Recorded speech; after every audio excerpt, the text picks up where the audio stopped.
Y bueno, hoy un tema muy interesante porque se cumplen 143 años de la primera huelga docente en el mundo y esto fue en San Luis.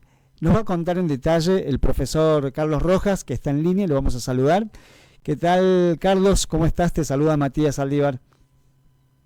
Bueno, buenas tardes, Matías. ¿Cómo estamos? Muy bien. Jornada. ¿Cómo estamos? Muchas gracias por tu llamado.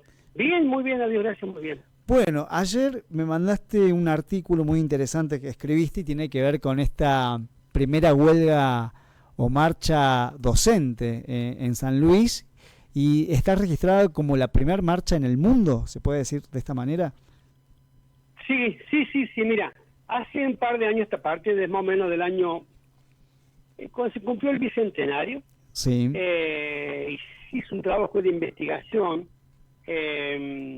bueno, en distintos lugares se buscó información, porque la cruzada es que si alguna vez se puede incorporar dentro de las efemérides nacionales el tema de esta primera huelga docente en el mundo, la primera huelga docente en el mundo, que le hicieron 8 maestras de San Luis, acá en la provincia de San Luis, gobernada por Zoilo Concha, de Otrora, y a nivel nacional el país era conducido por Julio Argentino Roca.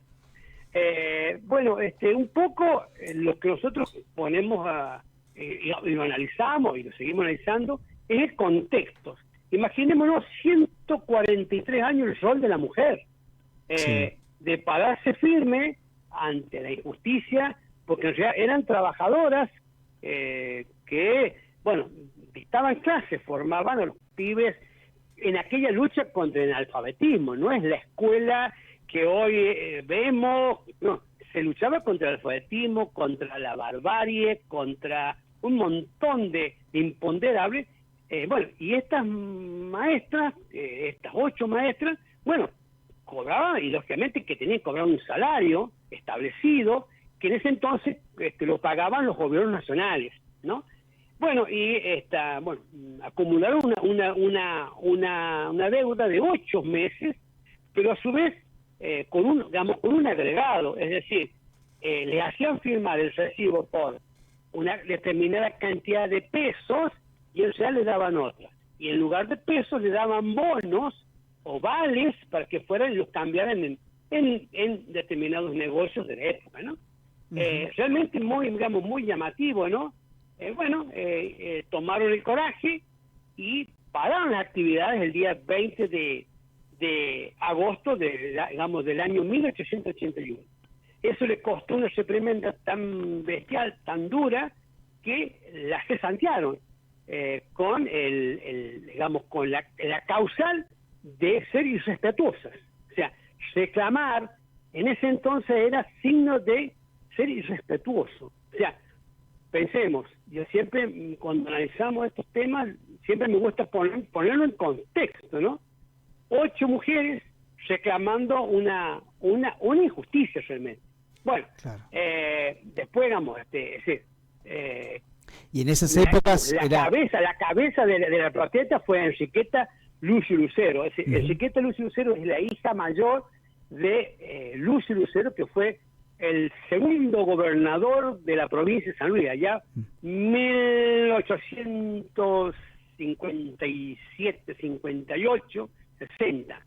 Bueno, el esposo de Enriqueta Lucio Lucero era el geólogo alemán Germán Layermann, que venían con toda la impronta de el anarquismo, todas esas corrientes laboristas cuando había surgido el marxismo, traídas de Europa, bueno, que realmente para esta latitud es realmente todo un nuevo movimiento, un renacer, porque la política en ese momento, en estas pampas, era la discusión entre liberales y conservadores. Bueno, empezó a aparecer todo este movimiento, este tercer movimiento, que es el tema del laborismo, de los trabajadores, de los anarquistas, bueno, que dieron origen a los distintos organizaciones sindicales, todas las luchas que vinieron a posteriores, a finales del siglo XIX y comienzo del siglo XX, ¿no? Bueno, y qué hazaña hacer una protesta en esos tiempos en donde la política, y en Argentina más aún, era muy conservadora. Claro, o sea, más o menos, digamos, para hacer una descripción, es decir, se había terminado la guerra contra el Paraguay, el país estaba altamente endeudado, seguíamos adeudándole a la corona británica el empréstito adquirido por Rivadavia allá en el año 1820. Entonces el país estaba altamente endeudado, y allí el presidente Nicolás Avellaneda, el inmediato anterior a Roca, digamos, dijo una frase muy interesante que uno hasta la puede transcribir y ponerlo en los tiempos actuales.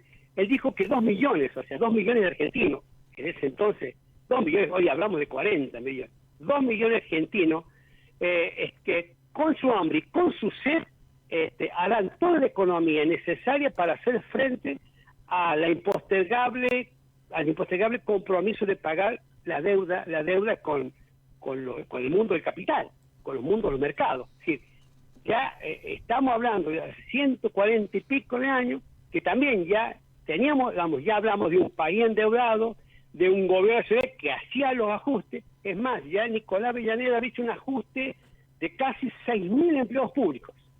Entre ellos entró el ajuste para la educación, que en ese entonces estaba dirigida, manejada por el gobierno nacional.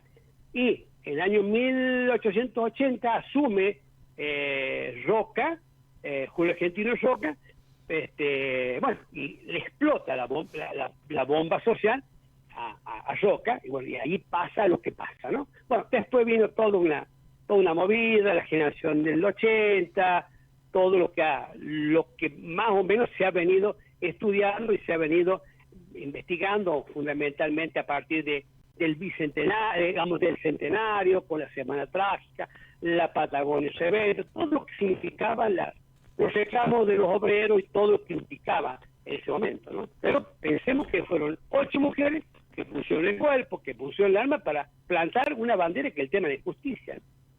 Así es. Bueno, profe, muchísimas gracias por la información y bueno, qué interesante, ¿no? Qué interesante. Sí, realmente muy interesante, y agradezco, Matías, como a quienes han tomado el tema, porque la idea es que esto sea incorporado a las efemérides, realmente, porque no es un detalle menor, porque también hace un poco a la historia de San Luis, y también a la historia de los trabajadores en la Argentina. Fue la primera huelga docente en el mundo, y en esto lo hemos investigado, hemos hecho alguna investigación a través de la Escuela de Formación de la CEA, a lo largo, en las distintas bibliografías, y queda como la referencia que fue la primera huelga en el mundo occidental, en San Luis, en 1881. Muy bien. Bueno, muchísimas gracias, Carlos, querido. Un abrazo grande. Muchísimas gracias. Un abrazo. Buena jornada. Chau. Gracias. Bien, ahí escuchábamos a Carlos Rojas, secretario de Asuntos Legislativos de la CEA, que es la Confederación de Educadores Argentinos.